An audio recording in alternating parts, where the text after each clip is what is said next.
Simpson. And Japan have gone absent without leave. This is Whitmore. Paul and Gale both available. It's still Whitmore. It is the Reggae Boys who take the lead. BallChat. Greetings, football lovers. Welcome to BCN Sports BallChat Weekly. Big up, big up, big up. I am Benton along with the family. George, what going on, family? How you stay? Well, we're good enough. We're good. This is the last BallChat Sundays for the year 2026. One of the fastest years I've ever experienced. Yeah, we give thanks for make it to this far still. Well, I guess no, we can give thanks, but we don't know if the alternative better sometimes.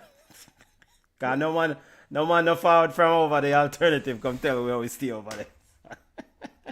So it's so like you have a dilemma within yourself. Hey, look, we are exploring the options, all right? You have to keep all options on the table. All right, last show for the year, big up. It's been another year of growth, so we have to big up to the subscribers. Big up to all those who log on and tune in. Big up, week in, week out, those who there with me from the jump, even when we are chat about of foolishness. Big up, you know. And really love what BallChat was and what BCN Sport has evolved into. So big up. We continue the growth, family. Continue the growth.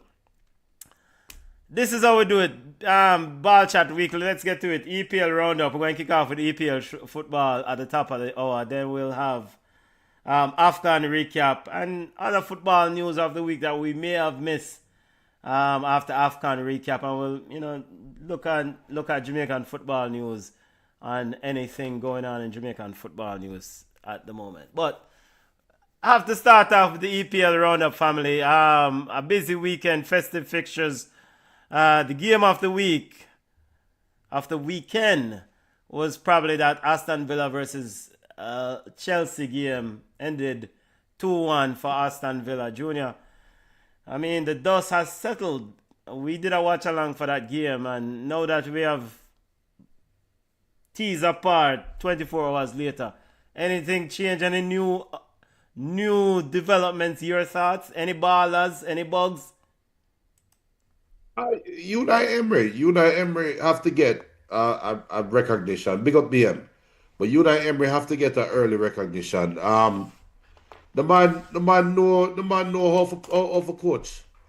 We spoke about it. That he still has a cap until proven otherwise. He has a cap, right? In terms of, we'll have to slow down when we talk about his greatness as a coach.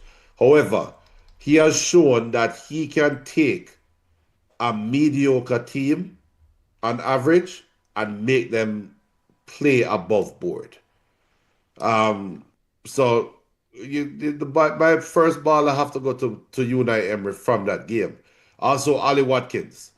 We're in a time right now where footballers, they seem to be so emotional. And it's so easy for their raw emotions to be shown and to make a sensitive situation unattainable. We've seen different examples, especially with my Manchester United team. But we're not talking about them. But you know where I'm going with this, where players get disgruntled, players feel underappreciated, players feel undermined by their coach when nothing was said in the public.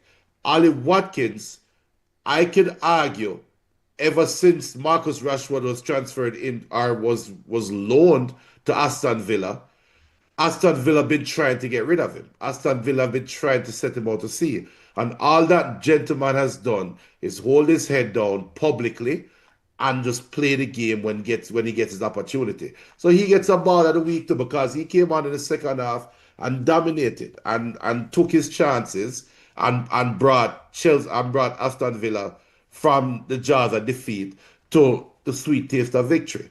And that's a good message to young players out there. You have two choices. You can be disgruntled or you can hold your head down, work, and wait for your opportunity. Either way, you're not going to play until you get that one chance. How do you approach it? Sally Watkins, hats off to him, man. We are job respond about young Everybody, players out there. You can either work till you, or you can keep quiet until you get your everybody. I mean, we for are job what? respond, Bridget, at the end of the Everybody. year.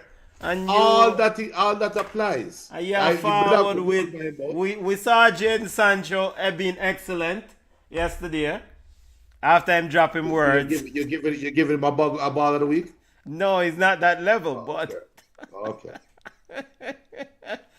after the game, Reece James. By the way, Reece James said, "quote," just to kind of highlight what some of the he said they dominated the game for 60 to 65 minutes.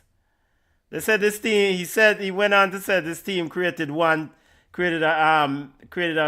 what? Let me make sure I have the exact words here, because I don't want to misrepresent. He said, I think the goal we conceded for sure changed the dynamic of the game. I don't know if the three changes, but for sure until the goal we conceded, we were in control. He also went on to say that we have ourselves to blame in regards to the game itself. He said that these are things that we should have been ready for. He says, we dominated for 60 to 65 minutes. We came out sharp with the way we set up. We got off the front foot. We knew they make substitution and the shape changed slightly, but it was nothing we shouldn't have been able to deal with. We understand the style and the way they want to play. We have ourselves to blame.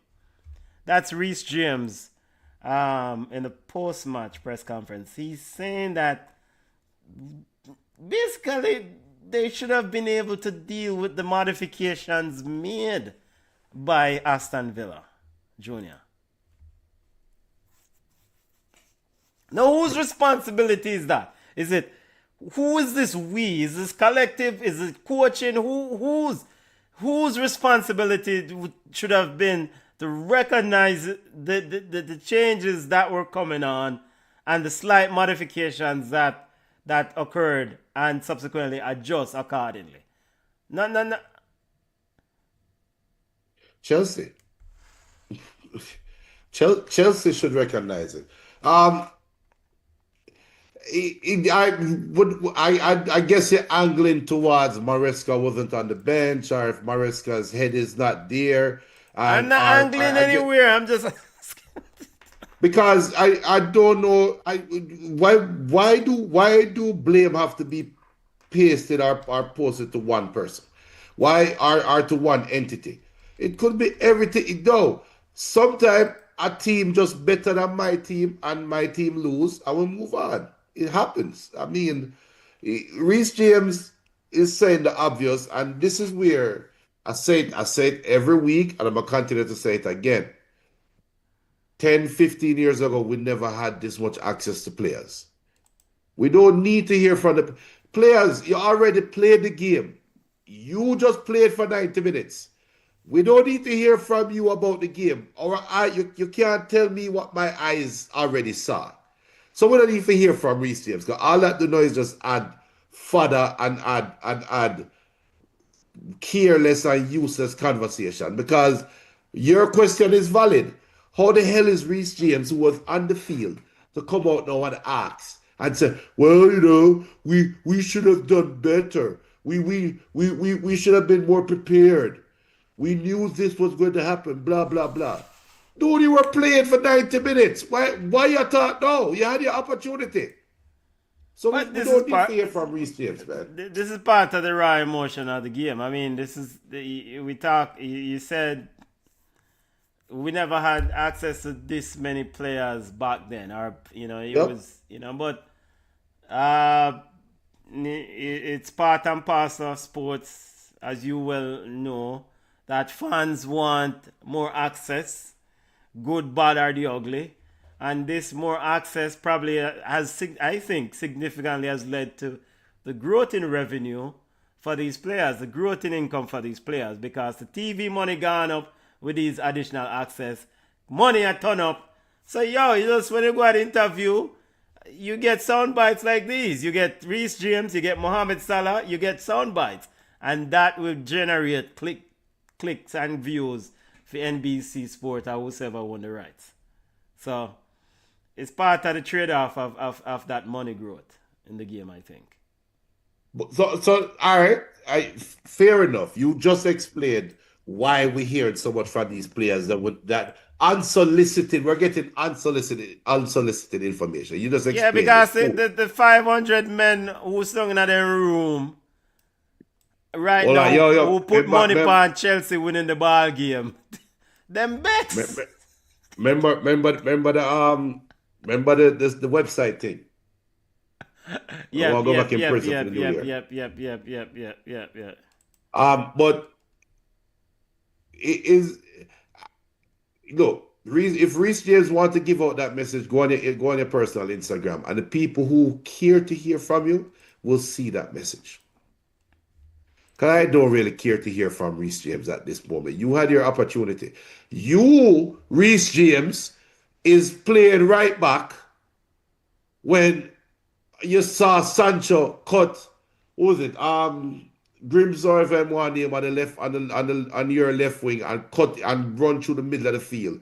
You Reece James are the captain. I saw that. You Reece James is on the field in the first half when we sat and did the watch along and yo, Buendia. This is not Buendia's game. Oh, no, another is coming on. Wait, where Tillemans playing? Tillemans playing higher up. Oh, so now Tillemans is now going to offer a little bit more oomph in the midfield. You, Reece James, is on the same damn field watching the game. How you never know to make the adjustments then? How you didn't know that? So it is and 250 million roundabout is spent on the midfield in Calcedo and Enzo Fernandez. You're telling me within that $250 million spent, there is no IQ that is being inherited within that midfield to know, all right, let me step back a little bit because no, this is a different Step team. back a lot. No, look a bit. Mind this ball of them over the blue side. Step back a lot, not a little bit. I I'm mean, answering your like question. like you said, they got beaten by a better team in the table, and it just maybe it just is what it is. But you cannot disman them IQ over his side. Oh, so you had easy going in the first half with Buendia, and you see Tillemans come on. You had easy going in the first half with Mullen. You see Ali Watkins come on who is faster, and you don't have the common sense to adjust the game. But I am being disrespectful. They are being disrespectful to me that they are getting paid millions and millions of dollars to do something that I can sit down and tell them in a heartbeat what to do. Before we leave this thing, Aston Villa's what 11 games, Yeah, 11. impressive run. And they will continue this. Hope to continue this feat on Tuesday, Junior. Una Emery The and biggest of them all. when they play Arsenal. What I mean, I think BM yesterday said Una Emery is underrated, and Yeah. I think there's some legit. I agree with that to some extent. I think in life there are some of us that we inherently function better without the video light and without the big press. And I think Unai Emery is one of those managers.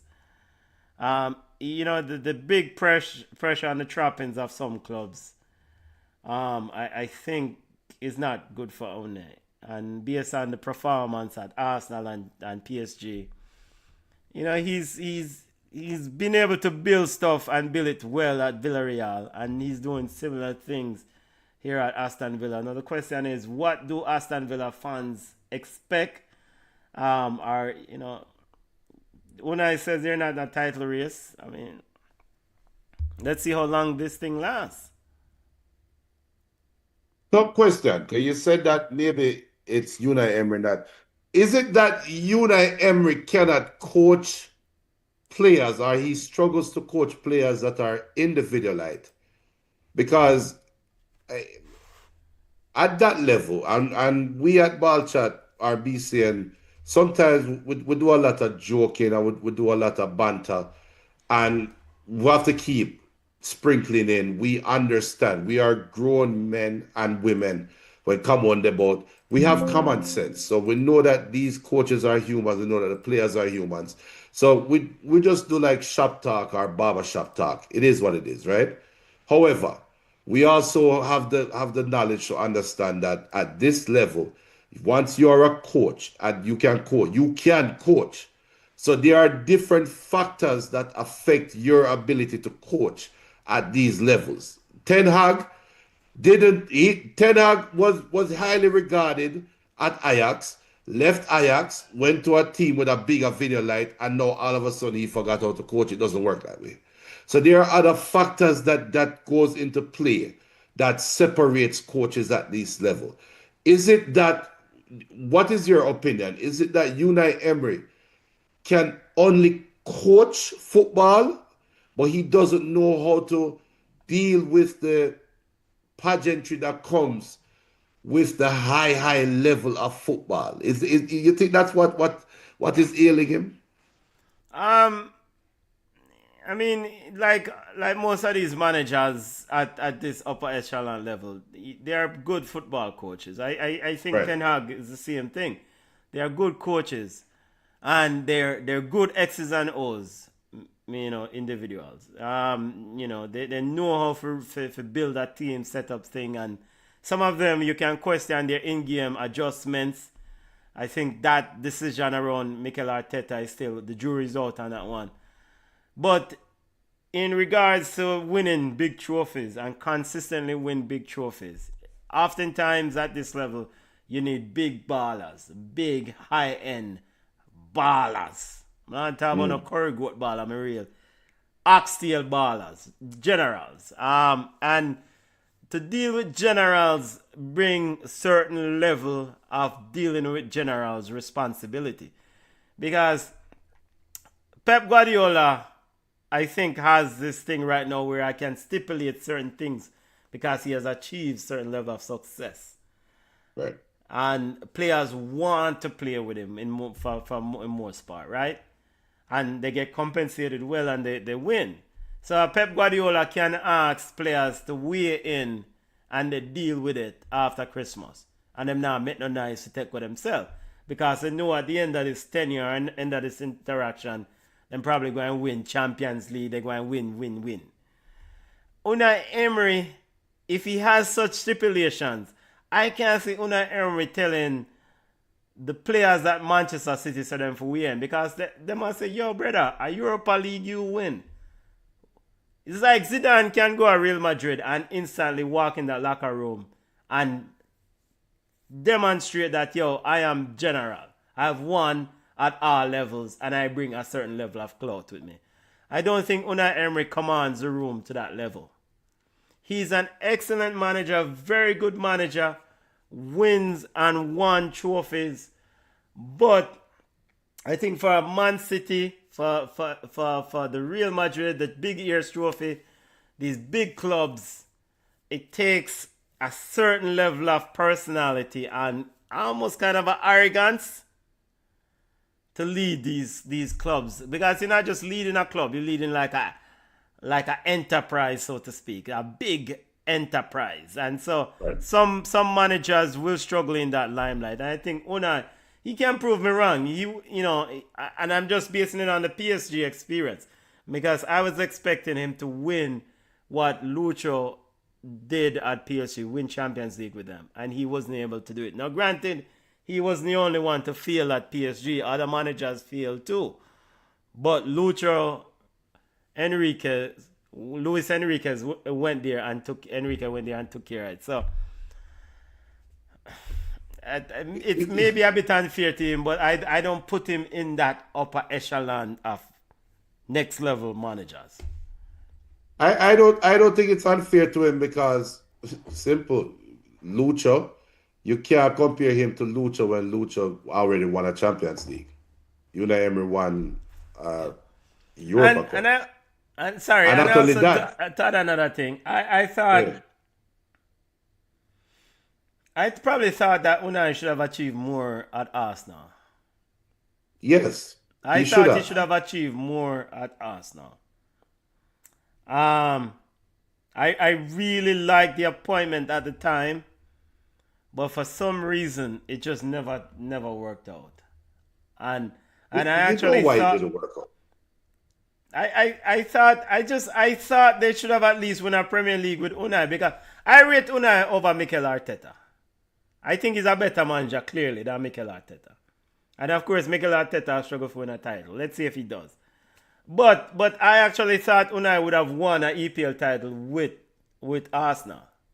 And it just never happened. He had no chance of winning. He had no. He should have done better with Arsenal, but he wasn't going to win a championship at Arsenal. You forgot the era he was there. No, but going in, and again, going into Arsenal, I have him, I said, all right, you're going up against two top dogs in this business, Pep and Klopp. But Unai was no slouch. He's not, this was him to take the next step to me, to take the next step to prove to me that he belongs on the same stage with these two managers. I want to say Jose was still in the league at the time. Klopp wasn't there. Yeah, but if Jose was in the league, he'd outside him a coach. Man No, United. no. Before that, I think Unai's problem. Because Unai was Unai's there, 6 years ago? This was 2025 now. He was there, 2018, there and about for like 8 2017. years, right? Eh? And he was there for like 8 years or something like that, 7 years. No, he was not Arsenal for that long. I think he did 3 years. But and I'll look it up in a second. But Unai's issue Oh, at he was at Arsenal Arsenal only a year, from is only a 2018 to year. 2019. So maybe it's a bit Oh, unfair. yeah. Maybe I'm being unfair to him at Arsenal. Yes. I am being unfair to him. Why I thought Unai was at Arsenal a lot longer than a year. He left Arsenal and went to Villarreal. So, but how come you leave Arsenal to go Villarreal? But actually, yeah, because there was a bad stretch of games, and there was issues around his communication skills, and Zaka was saying that them don't understand when him talk, and there were rumors And like when him talk, sometimes the man them a clown him because he does have a voice which sounds like kind of. yeah. Yeah, and the man them like did a laugh behind him back, uh, and because of that, the run of bad games. Um, in 2019, Emery broke the Arsenal previous club record by signing Nicolas Pepe. I was waiting to say that. He brought in David Luiz from rivals Chelsea. Scotsman Kieran Tierney from Celtic, Danny Ceballos on loan from Real Madrid. All flops. And on November 29th, following a series of poor results and a winless run of 7 games, Emery was sacked by Arsenal. His final game was a 2-1 home defeat to Eintracht Frankfurt. So this was the Arsenal team, of course, because he was gallylacking with the stars. Because remember, Mikel Arteta came and said, all right, I got to change up the dynamics regarding some of the generals over there. Abonian was one of them. And Yeah, he got rid of them. and my look at other brother there. Yeah. Where the German boy name, who did song that stands with Uh, Umbrella. Podolski. No, man. Podolski. The quiet one, the baller from Real Madrid. Oh, Ozil. Mesut Ozil. Yeah. So yes, there's a big side. Slow down on big side. It was a big But side. It was no, a it wasn't. big, I mean, there was Nicolas ballers. Pepe. Nicolas Pepe. That Pepe decision is probably the worst ever. And you know what? Look, And this is fair warning for Enzo Maresca. This is fair warning for anybody. Unai Emery took over from arguably Arsenal's greatest coach ever in Arsene Wenger. You never take over from a legend and be comfortable coming out the gates. Arne Slot kind of bucked that trend a little bit, taking over from Klopp, and he won the first year. You don't see that anywhere else. We saw what happened with David Moyes. And actually, let me take it back. When you take over from a legend, you don't go in there and try to change stuff. The coaches that take over from legends and try to come in and try to do this big grandiose change always fail. Arne Slot did not change anything. He's successful. Zidane took over from Jose. Didn't do it, even though Jose was, at Real Madrid, I wouldn't have said Jose at Real Madrid was a big coach, but Carlo taking over from Zidane, Carlo did not come in and upset the apple cart. And it was smooth sailing for Carlo Ancelotti, arguably. Same thing for Slot. Didn't come in, didn't upset the apple cart. Remember, Unai Emery came in and basically upset the apple cart at Arsenal. Wanted to take over for the professor and do it his way. And that was what hurt him. No, man, a big side. You can't lose 7 games in a row with this aside, Reggie. Yeah, but the players them don't respect you. Yes. All right, so I'm looking at transfer news. The squad, Arsenal squad for season 2018-2019. I mean, Leno, Ospina, Cech, Emilio Martinez were the goalkeepers. I want brother named Matt Macy. I mean, the side you have, he brought in Socrates, who was a centre back, Laurent Koscielny, Chambers. He had Hector Berlin, Nathan Miles, or Milan Niles. Then he also had Xhaka, Lucas Torreira, the big not big, but very good defensive midfielder out of Uruguay. Mohamed El Nene, Aaron Ramsey, Matteo Gondouzi, Henrik Mkhitaryan, Joe Willock, Mesut Ozil. He brought in, there was Denis Suarez, which I think he picked up on loan. Saka, Alexander Lacazette, Abanian, Danny Welbeck, Eddie Nketiah. Even one man with a Jamaican roots in a thing. Reece James Nelson, or Reece Nelson, whatever. Yo, you can't, you're not supposed to lose, you're supposed to get fire for you lose 7 games in a row with this squad. But he did. He did get fired.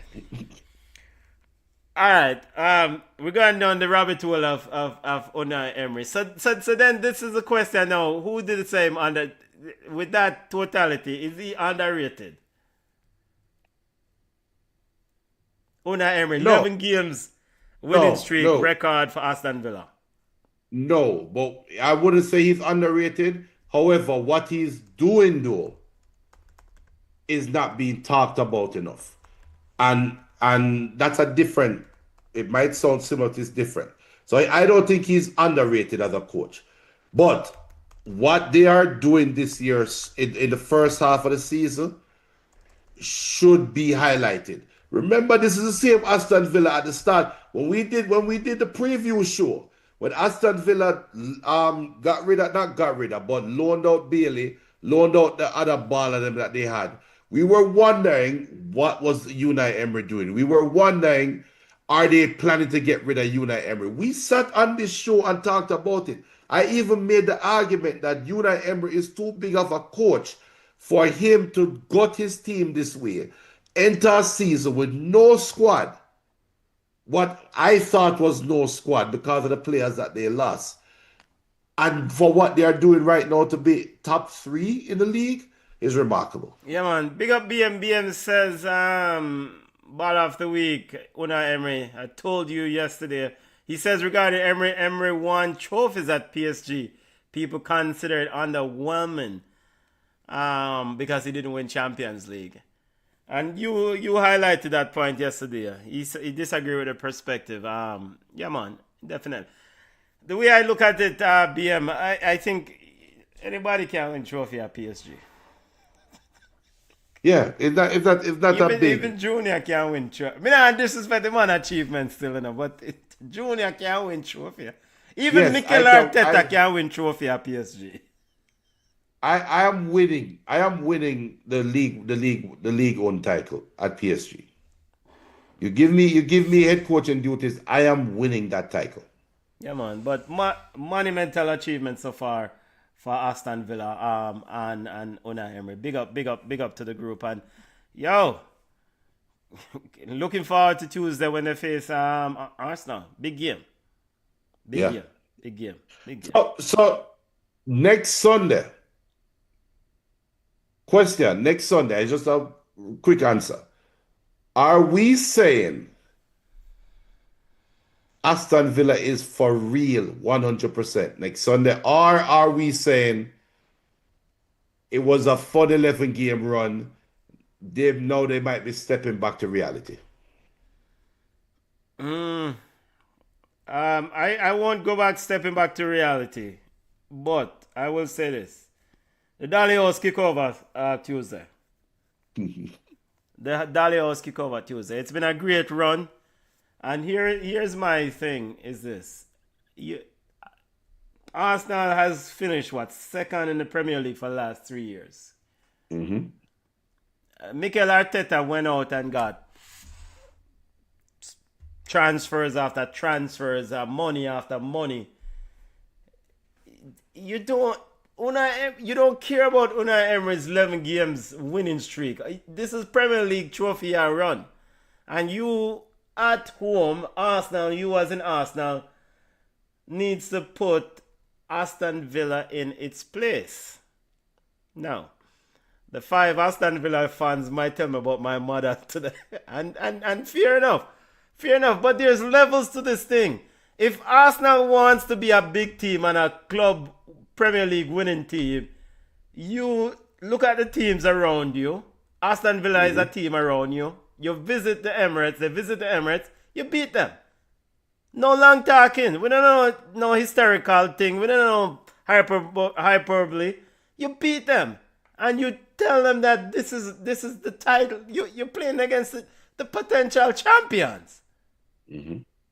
No, the other side of this, Unai Emery should definitely have a grudge for kick over the soup pot at Arsenal and say, yo. So I don't say I see this run ends on Tuesday. If I'm wrong, I'll come back and apologize. But I see this run ends on Tuesday. What you say? This winning run. It might be a draw game.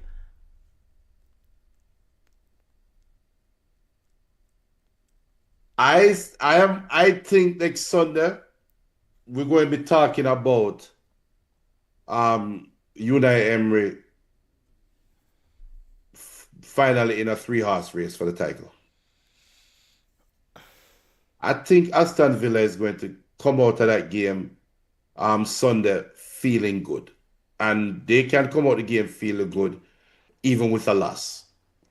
Remember, this is the same Arsenal that the last couple of games, I would say the last 3 or 4 games, Arteta has been like a broken record. Even though they're winning, he doesn't like what he's seen on the field, right? So it's not like Arsenal is playing all guns blazing right now. So I don't think there's much for Aston Villa to fear. I really don't think there's much for Aston. It's still 11 versus 11. It's still your 10 versus my 10. And as far as Unai is concerned, it's still your tactics versus my tactics. And why can't I am coming in with 11 games on the trot. Why I must come in now and don't think I can make it 12? I think Aston Villa go and play a very good game too. I don't think Arsenal going to run away with this game. I don't think so. Yeah, and also most notably too, a big thing that Unai has to figure out is is the absent is missing Kamara. He loves Kamara. I like Kamara in that midfield. And Kamara will be out of that game against Arsenal.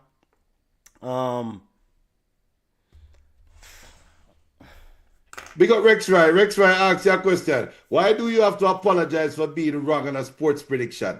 Rex Rye. Benton have the biggest goat mouth in the world. Goat mouth. I don't want to salt up. I don't want Arsenal fans to me salt them up. Big up, family. Big up. But this is a marker game for Arsenal, I think, and ultimately it could be a huge game for Aston Villa. And I think when I stepping back from this whole title race, he keeps getting these questions about are you in a title race. I think I really must applaud him for just you don't figure out that. You don't talk when you want to talk. Next game. Let's focus on the next game. Yeah. All right, other EPL results.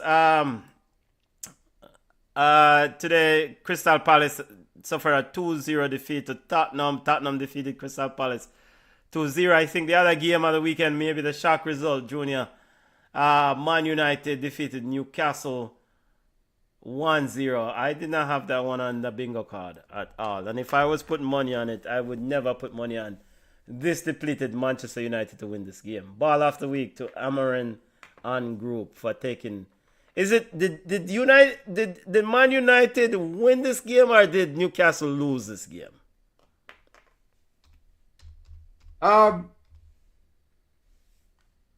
Newcastle wasn't prepared for Manchester United. I think it's not about winning or losing at this point. It's about being prepared. Manchester United were more dynamic. Now, with all that being said, Newcastle had numerous chances to score. Newcastle had numerous chances to turn the lead around. And Manu scored a once-in-a-generation goal for a certain player. This player Doku is not scoring anything near like that for the rest of his career. So, all the stars aligned for Manu. But, when you're lucky, you earn your luck, right? And when you have unlucky moments, like Newcastle did, you got what you deserved. So, what also look at Newcastle's recent run of form away from home. It's not been stellar. So you have to, as a Manchester United fan, I have to look at it through very foggy mirrors because there's not much clarity there. It wasn't a convincing win. It wasn't a dominating win. It wasn't one where the man them locked shop and was stifling. So you say it's surprising. I say it's one of those once every month kind of result that you see in EPL where a team win that shouldn't have won and a team lost that shouldn't have lost. That's how I would describe that game. Yeah, and we always say it, and it's been like a broken record at the end of the day. During the dark days of winter, during the festive period, if you try to win football games, of course, it's the schedule is very hectic. And know whether you can scrap, whatever you need to do. Poke an eye, but win football games. And Man United found a way to win the game. I mean, I think that's the big takeaway for me. I don't try to get into the X's and O's. I think from a Newcastle perspective, if I'm Eddie Howe, I'm pissed off as hell. But I'm expecting a rebound in the next game. A linchpin game, next game. Let's go out and win the next game. And don't let that linger. Should be. Yeah. Yeah? Yeah. Other EPL results, family. Going through the scores. Man City defeated Nottingham Forest 2-1. Lucky. I think this is a lucky victory. Your thoughts on this one? Probably should have gotten a second yellow card. Probably should have played with 10 men. Yes, Ruben Diaz and Jesus. That Igor Jesus. That I still don't understand how that's not. Yeah, how you miss those things? Like, Forget about a second yellow card. That should have been a straight red card.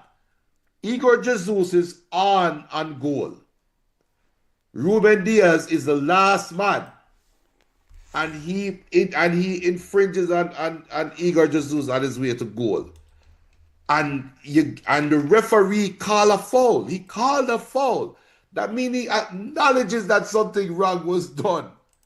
But you don't punish him the right way. It's one of those things where the week before, can remember, or 2 weeks before, Pep famously went up to the camera to try help VAR to tell the cameraman how to use the camera next time. And I said then, he's working the system. He's clearly working the system. He feels hard done by a call, so he's going to work the system so that the next time something comes in his favor, he's in a better chance to get the call. And so said, so done. So said, so done. If it was the other way around, Ruben Diaz get a red card. If it was a Pep Guardiola player getting pulled down by a Sean Dyche player, that's a red card all day. So I agree with you. And to make matters worse, right after that incident is when yeah, Rain yeah, scored. yep, So it would have been 0-0. Man City down to 10 men.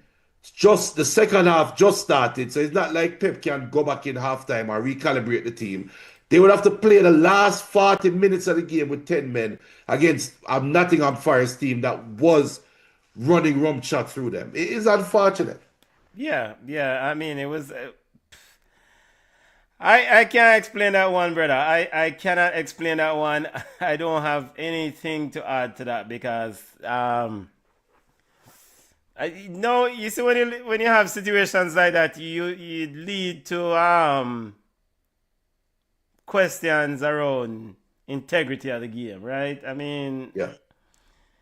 I don't know. I guess Camon always remind us that VAR are official, are humans, and they do make mistakes too. So maybe You don't this is one need of VAR those for that. scenarios where a No. mistake was made. You don't need VAR for that. You don't need I VAR mean, for that. I can't understand it. I don't understand what is the scenario, why the reluctance, why the non-decision here. So The rep I agree with you because you have is this is how egregious it is. You have the referee on the field looking at the play. You have a linesman standing that should be in line with the last player who happened to be Ruben Diaz. The player gets taken down. The referee recognizes that it's an infringement and blew his whistle. The thought did not cross his mind that he was off on goal. We don't need VAR. The assistant referee have a mic too. Yo, hey. You know he was clear on goal. You know that, right? yep, Oh, you're right. So what should I do? Is this a straight red card? Well, straight red card might be harsh, but it's a yellow card. Wait, but he's already on a yellow card. So it's a yellow cardable offense. We don't need VAR. So and it's so ironic. PGMO did not put out a release about it. yeah, and I Huh. mean, of course, even the one they release. I mean, Sean Dyche spoke his mind. Sean Dyche said somehow avoid us. Somehow we don't understand how Diaz avoid a second yellow card. All right, so credit to Forest though. We can credit them for their play, but that's not enough because I thought that the referee did not do their job, and rightfully so. Sean Dyche should have been ticked off at the post match presser. Man City won the game at the end of the day, 2-1. But Sean Dyche's Forest was excellent. Yep. So I know I wouldn't be surprised if the Aston Villa Arsenal game goes just like that game Tuesday, and we're gonna sit down and say Aston Villa can come out feeling good because Sean Dyche can come out of this game feeling like his team definitely. not looking at relegation this year, and they have something they can build on. And what And did Sean? knowing, yeah. Sorry, yeah. What did Sean Dyche do differently than Ange Postecoglou, who was sacked after being hired? I mean, it's just a defensive structure back with this team. I mean, we saw something differently regarding the work rate of this team. Definitely, they didn't have a summer to do conditioning. But one of the things that is evident is that the team is definitely bought in. The players bought into what he's doing. So it's a. I don't think there's any like magical X's and O's changes. You have coached, I have coached, I have coached basketball and both sports. The thing that I can tell you from me coaching is I can have a group of kids, and I'm going to call the players kids as well. I can have a group of kids or a group of players, and I command or I expect a certain level of execution from them. That will be replicated on the field. You can come in and take that same team and require a different form of execution, and that same group of players will look like a different team versus my team if I was to have that same team. And I think that's what Sean Dyche already came in. All right. I think Sean Dyche's persona preceded him going into that locker room at Nottingham Forest.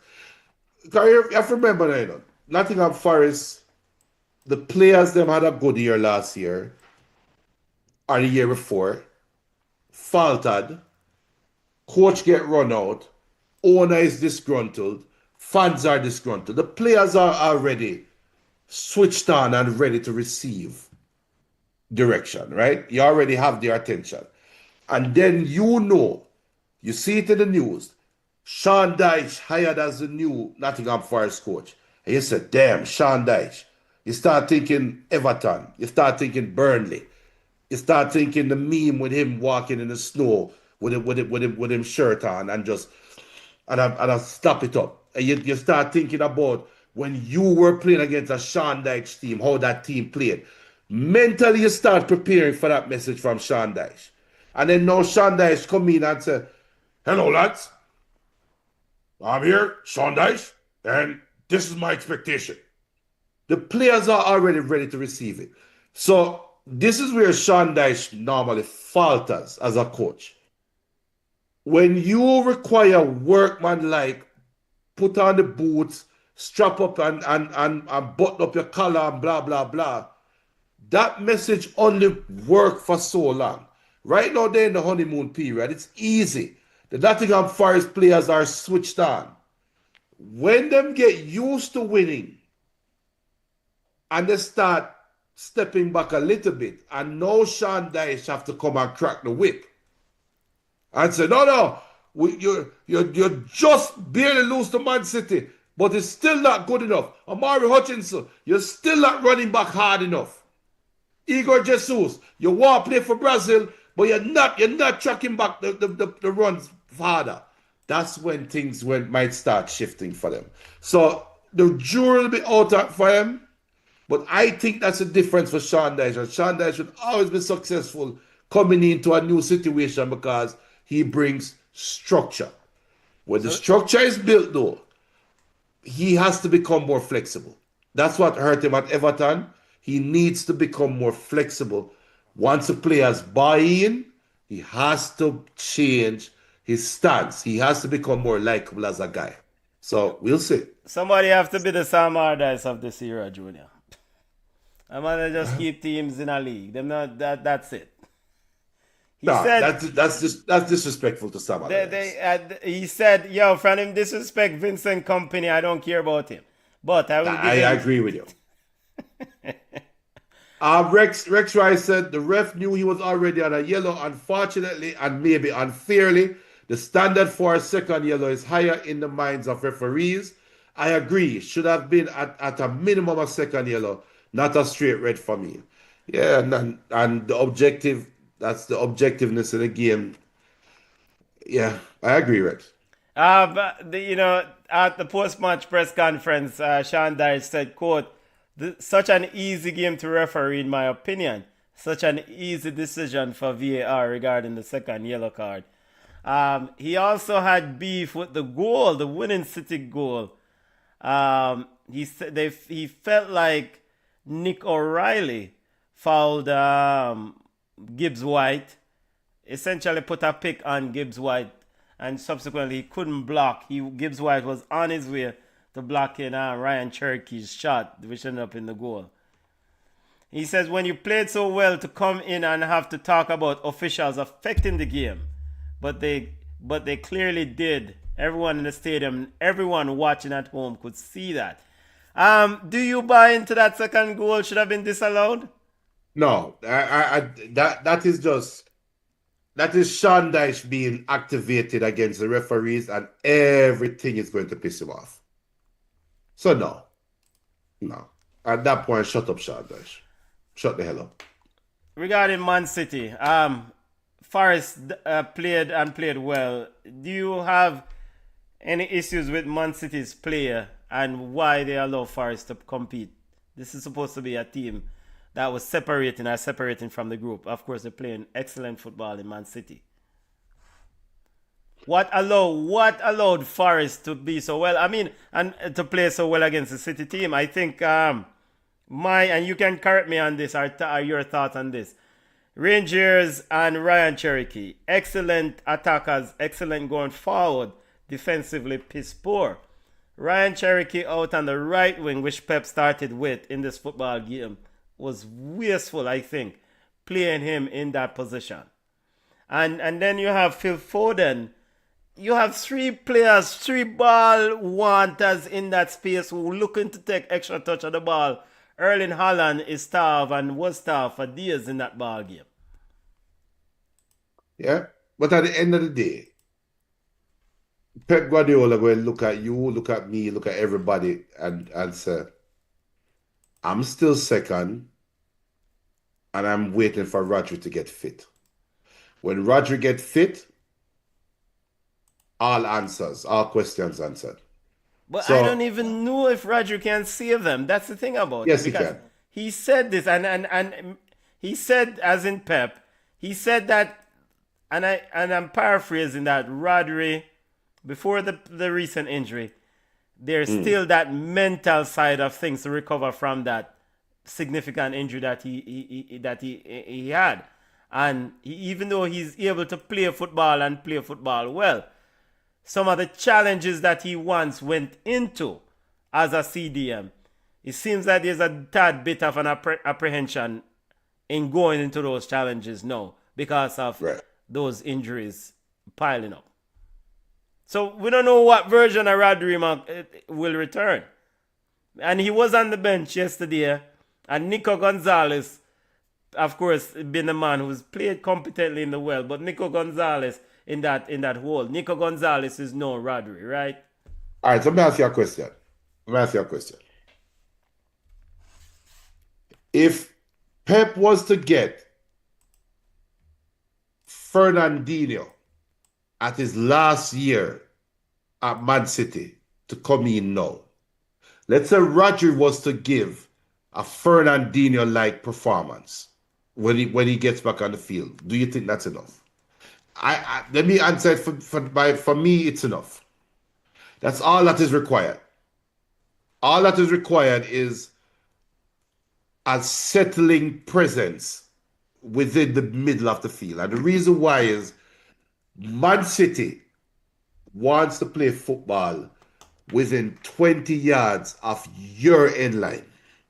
That's their goal. Their goal is we want to condense the field and keep the field within 20 yards of your end line.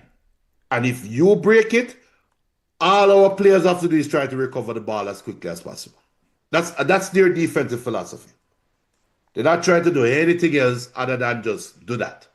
So when you have Rodri in the middle, or not Rodri, if you have somebody that is a calming influence in the middle, that when things are not going as planned, he can shift the field back from your end up to that 20 yards from your goal line. That's all he's looking for. He's not looking.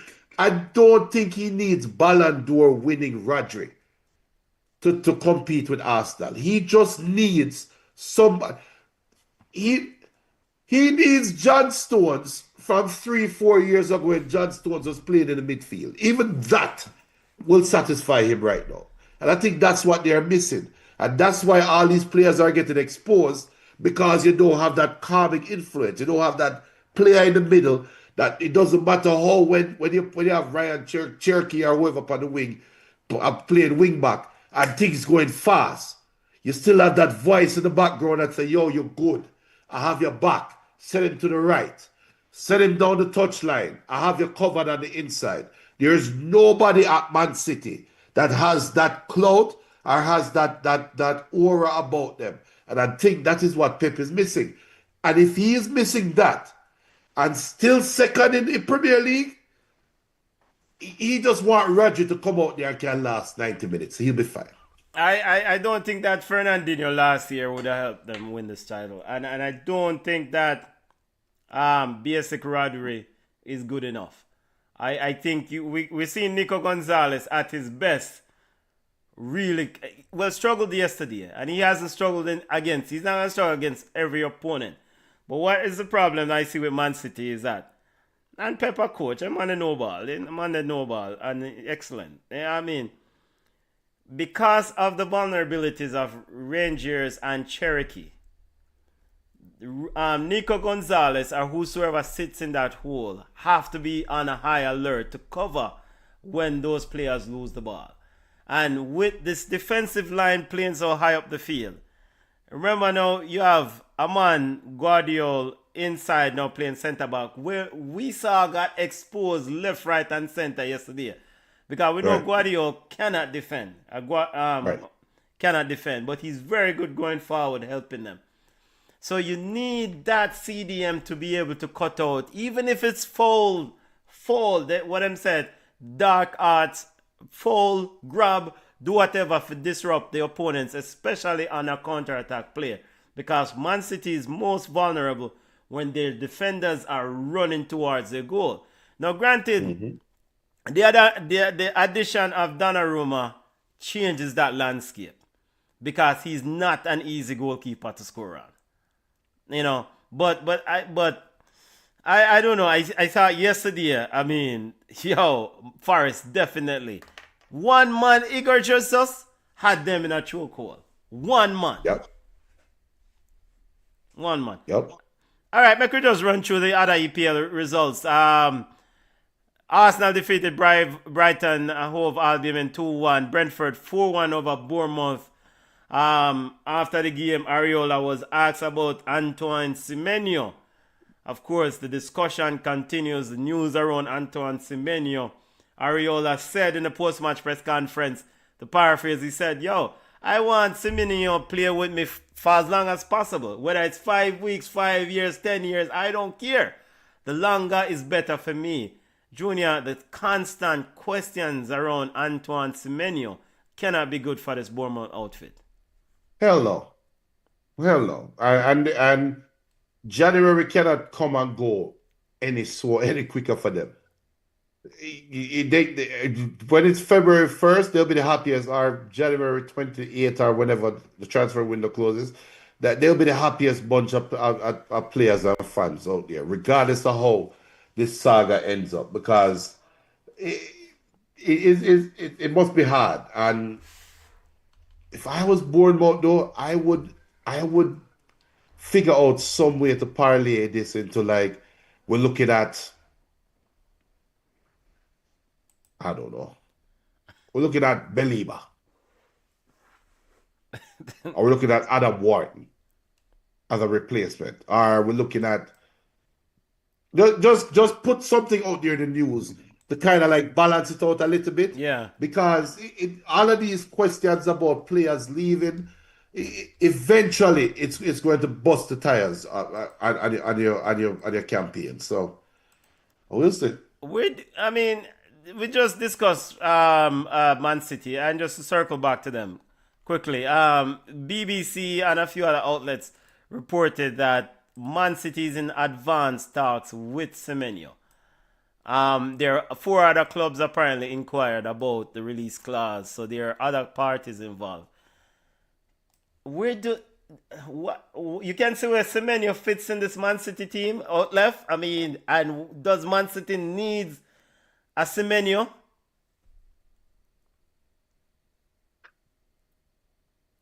Doku had, which game was it? Was it Liverpool or was it Arsenal? Liverpool. It was He had a Liverpool, good right? game When against one of them. Yeah, had a very good game. Liverpool. Doku, if so, does Man City need Semenyo? Are they not comfortable with Doku? If they're comfortable with Doku, no, they don't need Semenyo. If they are not comfortable with Doku, then yes, they need Semenyo. 65 million pound is the release clause, family. Your money on stay, go, and go where? He's going to go. I mean, there's a release clause, and he wants to play bigger football. The problem, though, is this is where players set themselves up because with all of this Semenyo sweepstakes and how long it take and teams bidding and fighting over your signature and you telling one team you're not going and blah, blah, blah, you better not flop in that Man City jersey early. You better hit the ground running. Because if you flop after all of this, And Sammy Mokbel of BBC is reporting that talks are scheduled to take place in the next 2 days, 48 hours, with the intention to wrap this deal up for Semenyo moving to the Etihad. yep. He Cha-cha. reportedly chose City. So Boy, I mean, the rich get richer to boss. Come yeah. on.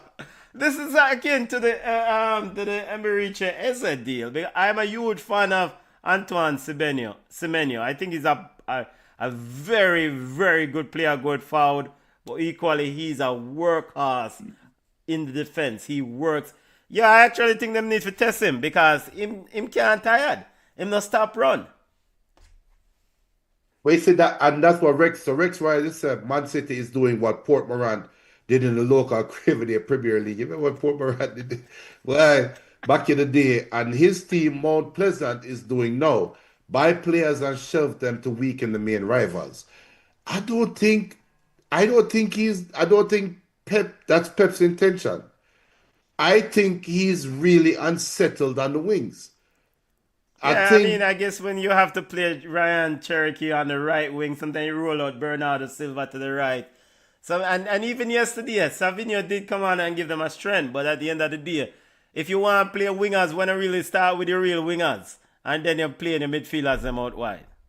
You do realize that Man City hasn't settled on the wing since Riyad Mahrez left. You realize that, right? Yeah, man. I mean, it's hard. There's a big shoes to fill still. Yeah, but it's time a kick and run it down, man. Anyway, but they have short socks, man. With them get rid of to last this season. Yeah, probably even should have Jack signed Grealish. What name again? So Jack Grealish. Jack Grealish, yeah.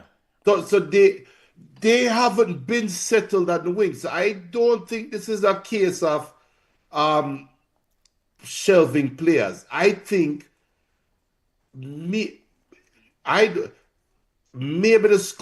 head of scouting is Pep, brother, because you can't be failing so many signings and still have a job.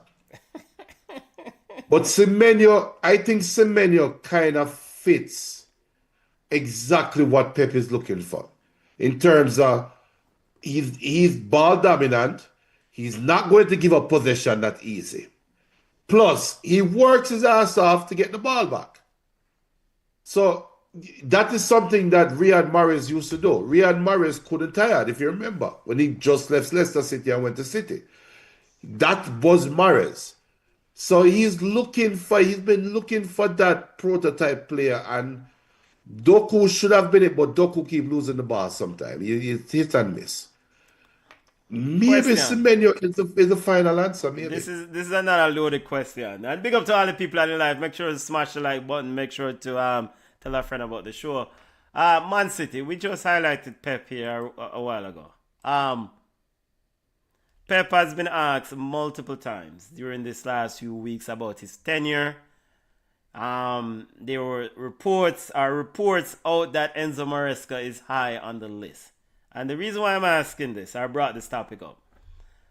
Is Man City going in all in with the Semenyo deal this year, knowing that Pep Guardiola could be out the door, leave, exit, based on his accomplishments, his winning?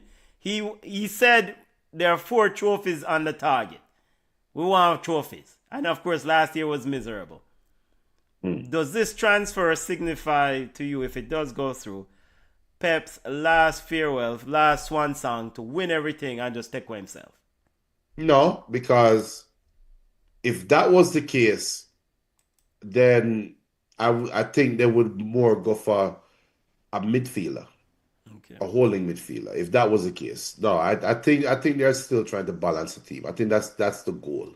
Okay. It's just to balance the team.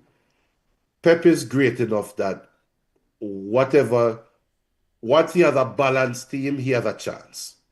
So you don't need to buy a trophy. You have the Yeah, greatest everybody coach buy a in his trophy, generation. brother. That phrase about no need to buy a trophy. Everybody buy a trophy. Well, It's just some people can't get the money long enough to buy, keep buying. no, but Chelsea has been trying to buy this trophy for the last 2, 3 years. Rag, How you hear many the Chelsea trophies? manager say, yo, he needs some old players. He could use Semenyo. Exactly. So if Chelsea was to try to get Semenyo, And then Chelsea that's a did whole other. inquire about the Semenyo deal also. So That is different. That is going to Rex Rice's argument about shelving players. Because Chelsea definitely don't need Semenyo. I mean, Chelsea So could use him, yes. you're crazy. To play where? Junior, I mean, even on the left wing, you talk about unsettled. They have Garnacho, who's not doing absolutely one thing currently. Instantly upgrade. In fact, yesterday's sub in the Aston Villa game, the sub was Garnacho. The sub for Garnacho was a brother named Gittins. Yeah. Gittins. Yeah. Gittins. I mean, come on. That's an instant upgrade. No wonder Enzo Maresca is saying that he needs a little bit more experience in this group. And he could play both sides of the field. And he can play as a 9. And he can play as a that nine. thing. Actually, I I think think- he can probably even play in a midfield too. Yes. You know, so he's that versatile. And again, his work rate. Yo, Jaja. Other EPL results. We're running long on the EPL. 0-0 between Everton and Burnley. 2-1 Liverpool over Wolverhampton. Florian Wirtz on the score sheet. But most importantly, I think for this game, for me, it was just a celebration of Diogo Jota on his brother Andre Silva. It's a tragic. I mean, you don't have the words to kind of surmise that accident. But Liverpool celebrating the life and the legacy of Diogo Jota. Yesterday's game. The game itself, of course, versus Wolverhampton ended 2-1. Liverpool can use more of these victories, Junior. Yeah, and they are a team that's benefiting from subtractions. You remove Don't even bring it up, Junior. Do not bring it up. What subtraction? you remove Mohamed Salah and all of that news. It's out not a of the- subtraction. It's just a pause in the equation. Okay, well, it's a subtraction right now. You remove Alexander Isak and all that news that come with him out of the locker room, and you just get back to trying to win football games. Now Liverpool still have issues. But Florian Wirtz now get a chance to just play some football. I mean, the way I look at it, yes, you know, there are big shadows overshadowing players, and Mohamed Shadow looms large, right? Right. Mohamed Salah, but a win is a win. Again, same thing with what I said about Manchester United earlier. A win is a win, and I think equally for Liverpool and for Slot, Florian Wirtz. Call it whatever you want. Call it a lucky goal. Call it whatever you want. He scored a goal, and I think this should help the player Florian Wirtz continues to Yep. develop in this league. But equally as important, more than Florian Wirtz, I think the biggest transfer has been for Liverpool, impactful transfer, has been Eddie Ekitike. And he continues to drive at that defense. He's a player who's quite flexible, and I think for Liverpool, feed this player and he rewards you. Yep. I like it. Fulham 1-0 over West Ham. Sunderland and Leeds drew 1-1. Now to the EPL table. Junior, the standing heading into Tuesday's games. Arsenal 42 points. Man City 40. Aston Villa 39. Liverpool. Look at that. In top 4, Junior, on 32 points. The bottom, West Ham, Burnley. West Ham 13, Burnley 12, and Wolverhampton 2 points. Thoughts on the table, family? You see the top 5 is We never starting to mentioned the separate. 5, we mentioned the 4. Oh, yeah, Are Man the United top- night top 5, right? No, Okay. Man U is the top 6. Top But six, the top 5 start to separate themselves now. I think Sunderland gave up a great opportunity today because they could have been 5th right now, but they drew their game with Leeds. But I think we're going to start the separation now. It's starting a little bit later than it used to be. Back normal Premier League seasons, you have the top 3, top 4 just run go with the league, and everybody else kind of in parity. Right now, you have the top 3, and everybody else is in parity right now. But you kind of see Liverpool. You expect Liverpool's aura and their dominance to kind of return so they can separate themselves. Then you're going to wait for either Chelsea or Man U to see which team will separate themselves for that top 5. And then that's what I'm expecting to see from the table. After that, anything goes. But you do realize though, I think there's no more Conference League next year. So the only Europe positions is Champions League and Europa. Top 5. Right?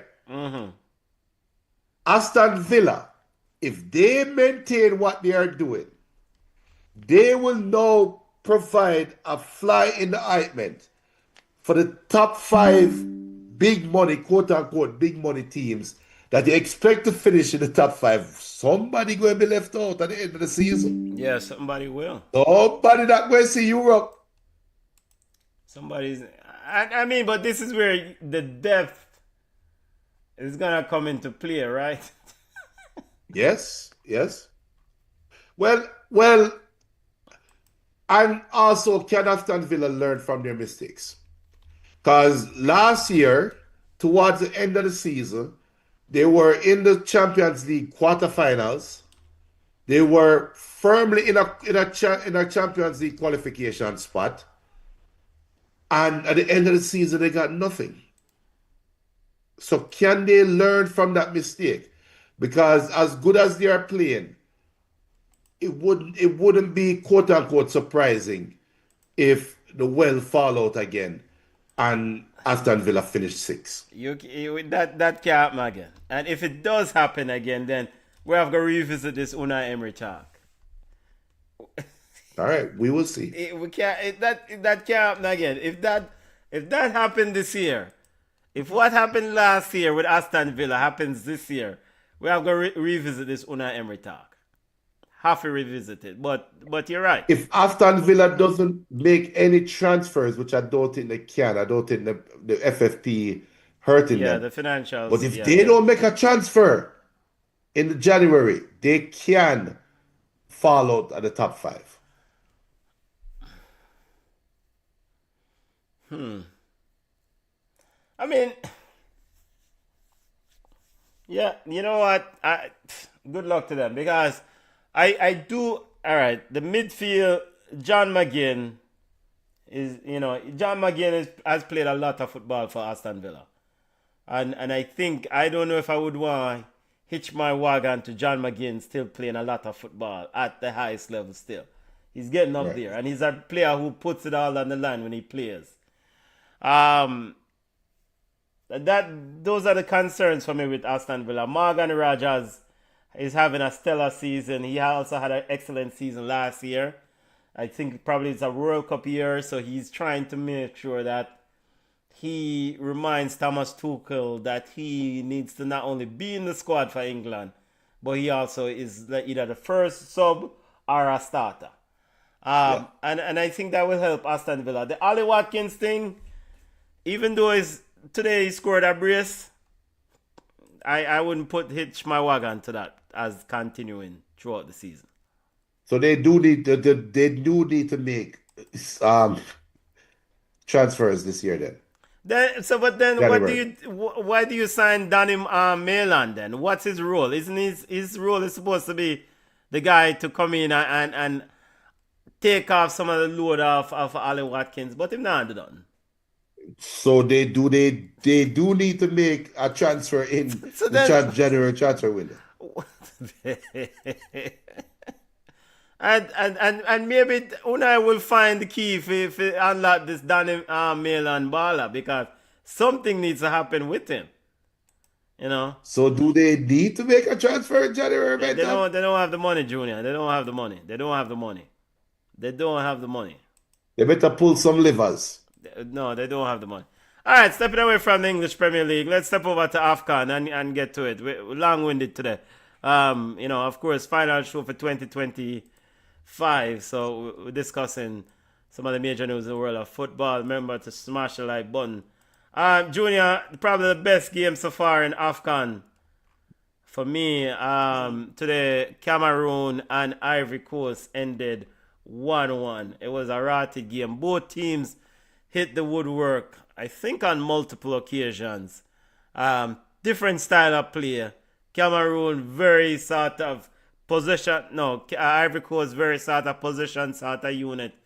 4-3-3 passing team with Seko Fofana and Frank Kesse.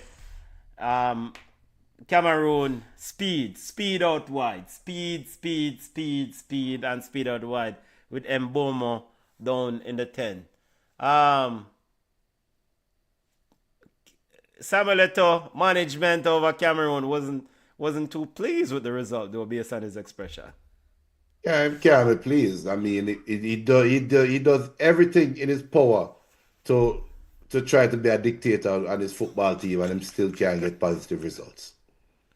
But it seems Uh, like, and I tell you what, they have this youth, Christian Kofene, who led the line, and some, I know this is big leap, but some in Cameroon or some of the Cameroon fans is equating him to a young Samuel Eto'o. And you saw that about his play. I mean, it's a youth who very lively around the box, taller body type, but he hit the crossbar in the game. Very active player. And so we'll see how he goes about it. But very, very good game. I really thoroughly enjoyed the football game. Back and forth between both teams. Maybe the 1-1 is the fair result. Sudan defeated Equatorial Guinea 1-0. Equatorial Guinea balled Sudan, but somehow Sudan was able to find a 1-0 lead, 1-0 victory. Gabon suffered a 3-2 defeat to Mozambique. This is it. This is the end of the road for Yoruba, Pierre, Emerick, Aubameyang, and Gabon. Brethren, the man them go all the way to AFCON and can't even win one game, not even a single point. And it's supposed to be a good, decent, well, not decent, good, a decent Gabon. How you are lose to Mozambique 3-2 late night ball game? And Algeria suffered a defeated Burkina Faso 1-0. I have no comment about Burkina Faso. Let's look at the groups, the standings, the respective groups. Group A, Morocco leads with 4 points ahead of Mali. Top two goes through. Mali and Zambia both on 2 points, and Comoros is eliminated. Good try, Comoros. And in Group B, Egypt leads with 6 points over South Africa on 3. Junior, thoughts on these groups? I mean, it's going towards according to the script. Well, except for Except Morocco, I Egypt. guess. Yeah, and I think Morocco had an 11-game win streak that was snapped by Yep. They have I don't know if it's 11 games, but they've been winning games for a long time, and so that was yeah. snapped by that 1-1 draw with Mali. Yeah, so one thing is for sure though, AFCON has been very competitive. You know, there's a lot of parity. To be honest, unfortunately, because of Dirty being not BM, but Dirty being sports, I can't watch the games. Junior, it's And $5. You shell out excess of $5, multiple $5 to watch the European League. That certain leagues, English Premier League, La Liga, Champions League, Europa League, you shell out multiple $5. And it's $5 to support Mama Africa. You can't do it. I will pay for the second round, sir. So We can't pay for almost something that was very great. You know, you know, you get a chance. You're missing an opportunity to watch the potential team that Jamaica will play in the World Cup qualifier. And that's what BM is asking. BM is asking about DR Congo. Do you think they can win? No. Ball around, but I don't think DR Congo can win. And my reason is this: DR Congo is in Group D, tied on 4 points with Senegal.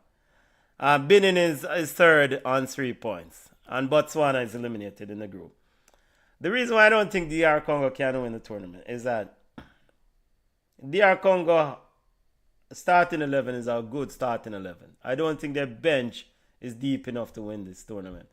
And to win this tournament, you're going to have to go through the big boys. And the big boys, the defending champs, Ivory Coast, deep side. Cameroon is a very good side, even though they don't have a lot of recognized name for me, but them have some proper ballers at Cameroon. Proper ballers. And of course, Senegal. I mean, the game ended 1-1 yesterday. DR Congo could have won the game. Senegal could have won the game.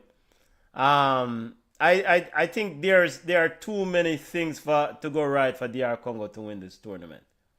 And of course, you have Nigeria, Morocco, Algeria, too many things to go right for DR Congo to win this tournament. How surprised are you by Nigeria? Are you surprised? They were. Did you have them on your bingo card that they were going to qualify for the knockout phase with a game left in hand? Yeah, I expected them to win because the Tunisia team is not the old Tunisia team. This is a team that's still trying to figure out itself. The Tanzania and Uganda, I don't really expect much from them. The only thing that I thought would trip up Nigeria was there still a bit of hangover from the failure to qualify for the World Cup. And according to NDD and Victor Osimhen,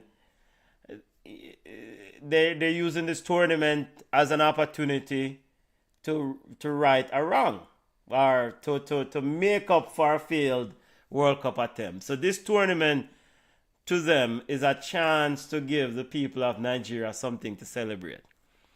And I think Nigeria has the players to do this. Ademola Lookman is an absolute baller.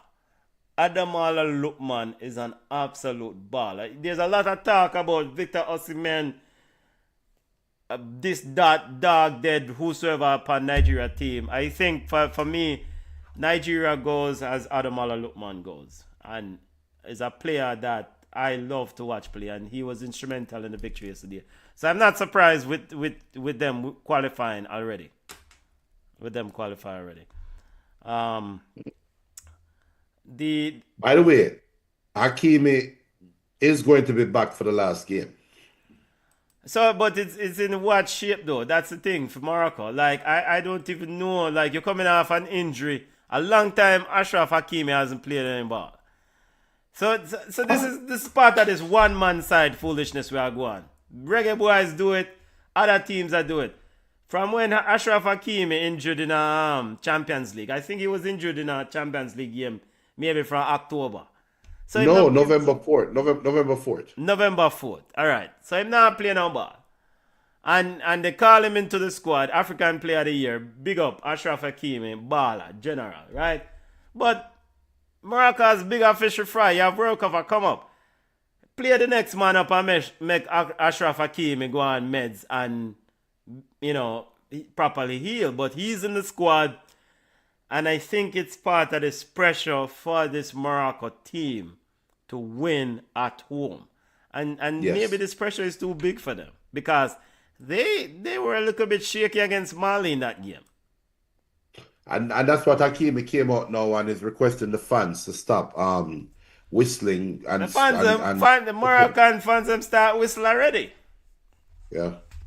And all right. And so this is another thing. The question I want to ask you is that is it too much? Is it too far to whistle a team, this Moroccan team, based on what they did at the World Cup? This team went to the semifinals of the World Cup, finished fourth at the last World Cup. The same team won the Arab Cup, the recently concluded Arab Cup, and now they're playing in AFCON. So this is probably like consecutive tournaments in the last month or so, because Arab Cup was in November or so. Now they're playing in at home, and the fans want a show. But why whistle them? I mean, come on, the game draw, just easy. Is it too much to ask to tell the fans and to shut the hell up and just easy? Yeah, this is where I would caution us and say that Roach don't belong in cockfight. We don't know what the Moroccan personalities are like. We don't know what a Moroccan culture is like. I don't. But I shouldn't say we. I don't know. So I can't hold them at a certain standard. And if they and the Moroccan players know how their fans are. So if that is what they require, that's what they require. You can't really. I can't not them fight. It is something that I wouldn't do and I wouldn't expect my culture to do. But it might be a cultural thing. It might just be a cultural thing. And then of course, Hakimi came out and why? It's like because Hakimi had come out and I try calm the vibes. Yeah, which he has to. No, but I don't think this team is gonna win at home. It's just a lot of pressure. Ivory Coast did it in the last tournament, and I mean, but that Ivory Coast team had a lot of experienced ballers in that group. Yeah, and it's a tall ask to ask. I think it's a tall ask for this this Morocco team, the way they play, to win this tournament at home. Yep. It's a tall ask. But we'll see. I mean, a big boys football time now, because once you get into the final phase of the group, then you go into the knockout rounds. No, it's win or go home. That's the sentiment.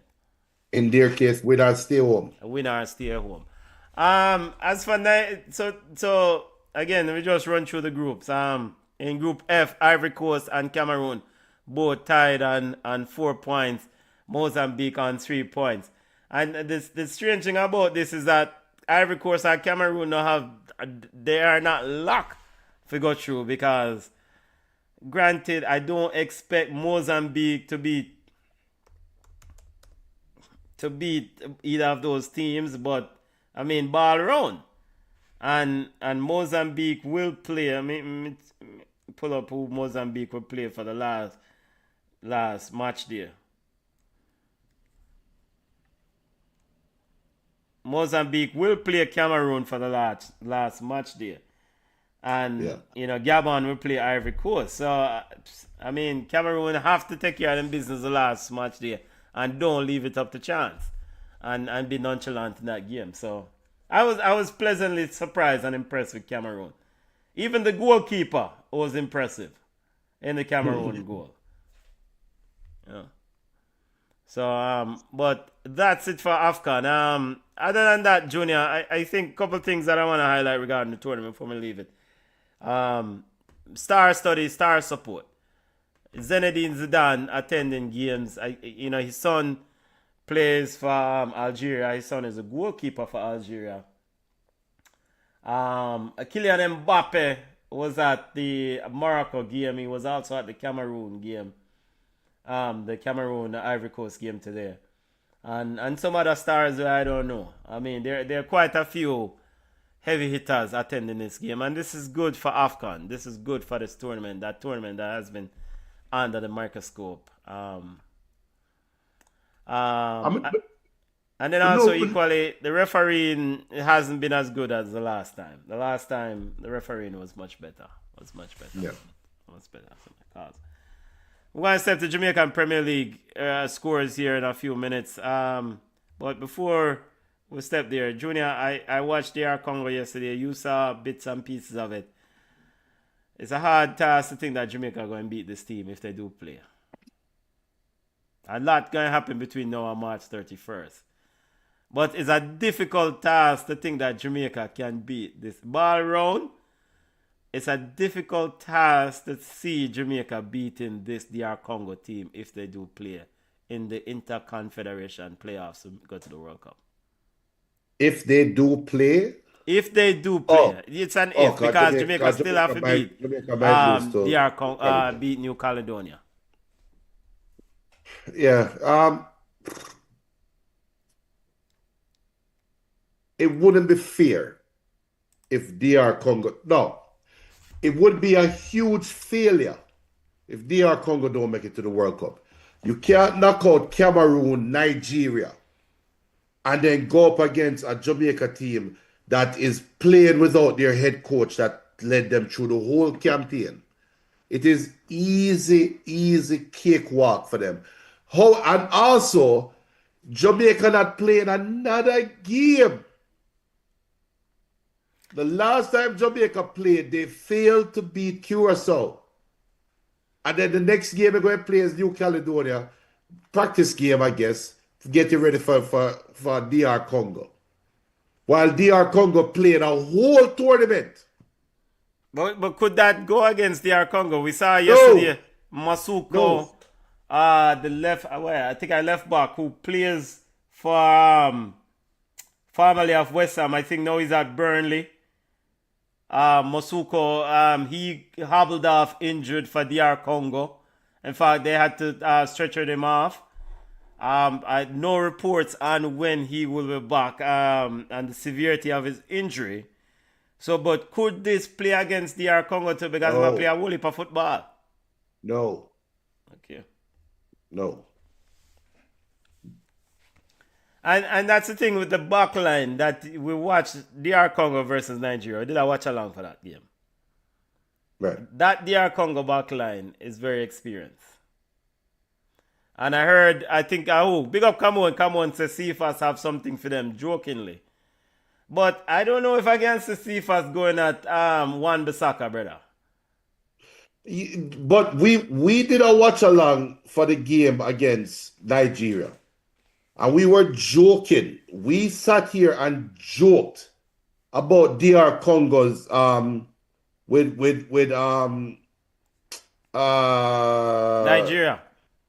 No. Wan-Bissaka and the youth who used to play for Manchester United, the other youth, the centre back, Tonzabi.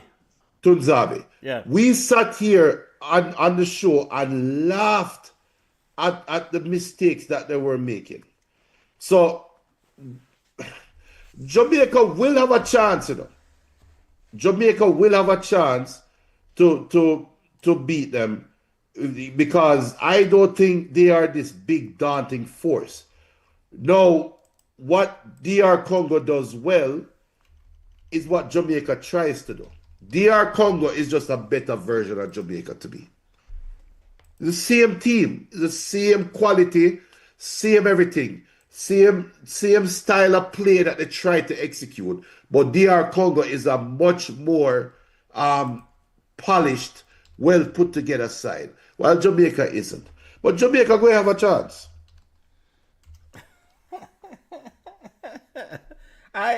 Ball around still. We'll see how it plays out, but you know what? I mean, when you watch, there's something for playing together for a while. There's something for playing together for a while, and this DR Congo team under Sebastien de Sabre has been playing together for a while, and it's yeah. I don't see how Jamaica win this game, or you know, but yeah, we'll see. We will see.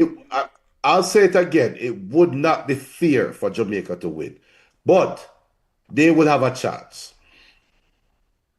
But it wouldn't be fair. Because I can't see where the attack coming from. I can't see. All right, because any crosses yesterday are in the game against Senegal. Now, granted, it was Nicholas Jackson. Mbemba and Tonzabi was lethal in the air. Were lethal in the air. Anything coming out of box, out, clean up. So, I mean, I guess Jamaica have got to utilize other approach and try to court speed. Do what they need for do that. Yeah. Speaking of Super Eagles, you mentioned this earlier. FIFA rejected Super Eagles appeal or request from the Super Eagles to overturn DR Congo's victory on the grounds. The appeal submitted by Nigeria Football Federation was that DR Congo used ineligible players and they couldn't have DR Congolese citizenship because DR Congo law does not allow for dual citizenship. FIFA said no, and that's the end of the road for Nigeria, Junior. No, that's it. We move on. I mean, what more did we really expect them to say something? Come on. I mean, the Nigerian football president did make a strong case still. I mean, you know, he said the Congolese law does not allow dual citizenship. There are a lot of these players like Wan-Bissaka who has 2 passports and it should not be allowed under FIFA law. And so the result should be overturned or kicked out. So FIFA said, no dice. No dice. All right, heading over we are the Jamaican Premier League. By the way, a couple questions coming in from BM.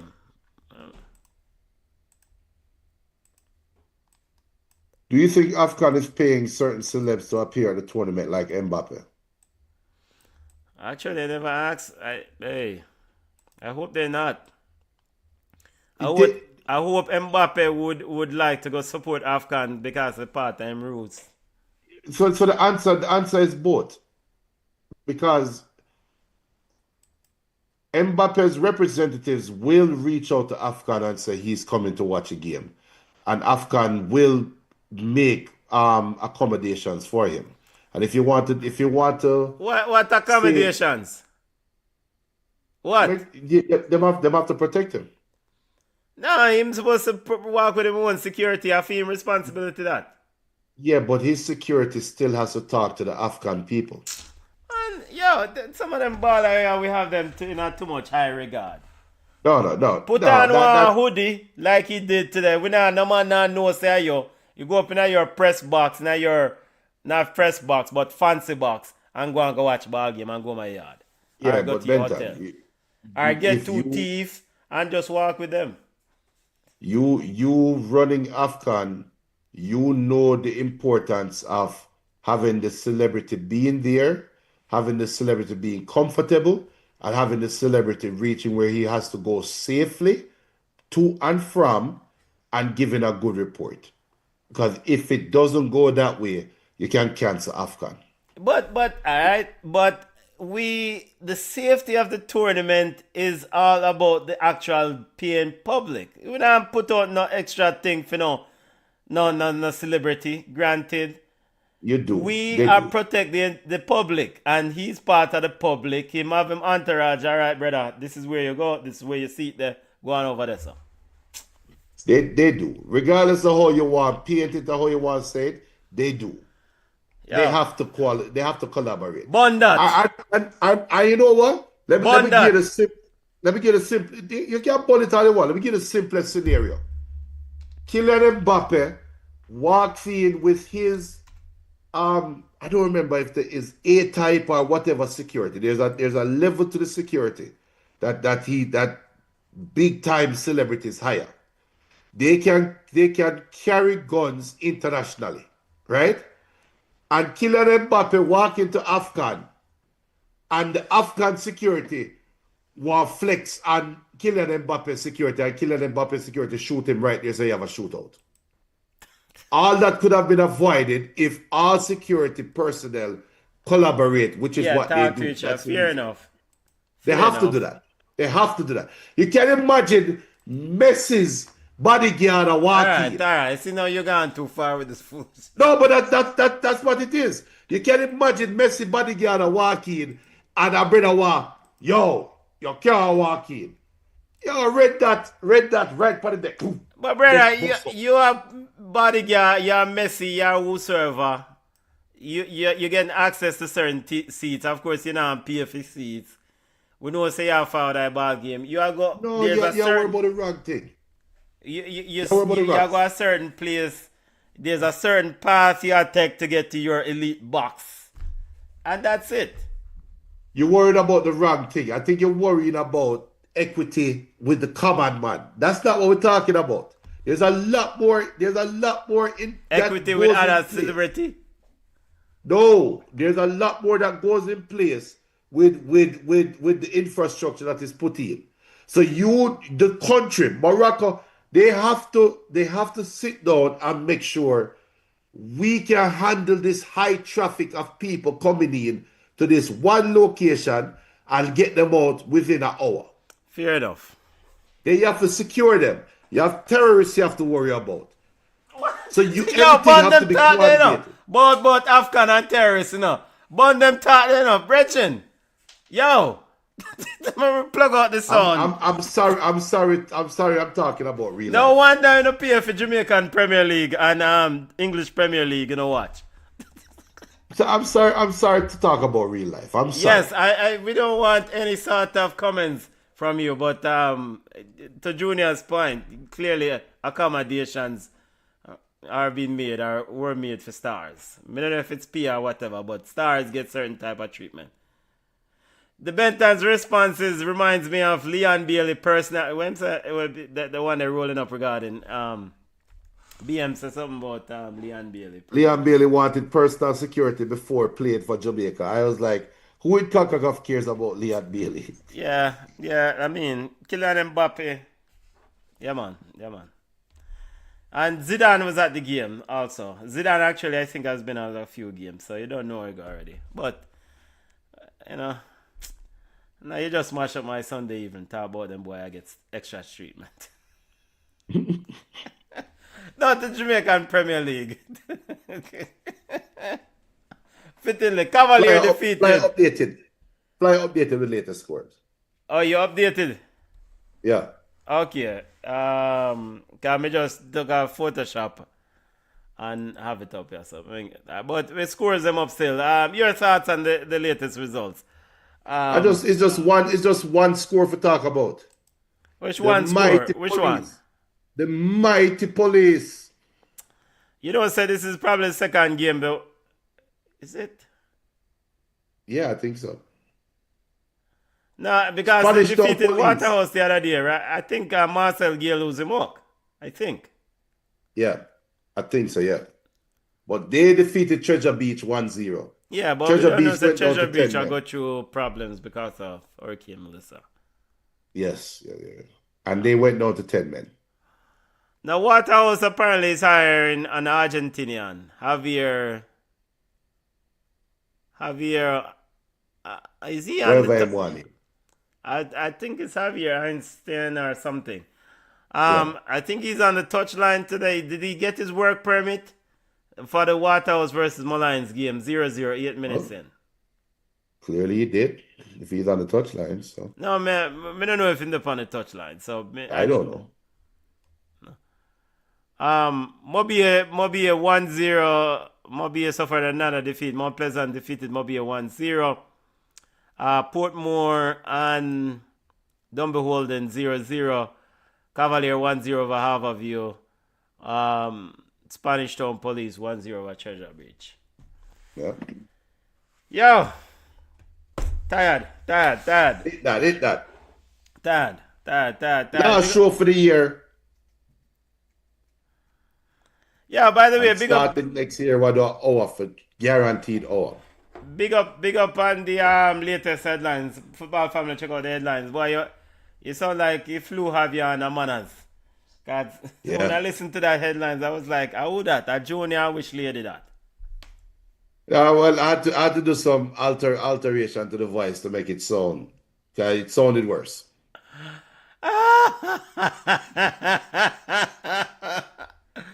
Yo, big up to the people. We were trying to run some watch-alongs this week because somehow we are the road. So if we can, especially for the Arsenal versus Villa game, we're turn on the machine. Whatever you do, have a safe week, family. Whatever you do for New Year's Eve, enjoy yourself. Circle back. We live life and enjoy ourselves, regardless of what go on out the road. Enjoy yourself. Give thanks. Junior, that you know. Yeah, man. Big up to BM. Big up to all the fans. Big up to all those on the Facebook. Big up. Happy New Year, everybody. Talk to you next year. Boy, a long time I don't see El Pistolero. I see him jump on a while ago, a few minutes ago. Big up El Pistolero. Big up yourself. Rex Roy, big up. Big up to all the family. Big up on YouTube. Smash the like button and tell a friend more. And big up Alexis. Alexis come in and say season's greetings, guys. Big up Alexis. Big up. Boy, yo, I can't find Michelle from Chelsea lose a games. From Chelsea lose about 5 games. Yo, we have to go around a weird spot, around a Mullines and find Michelle.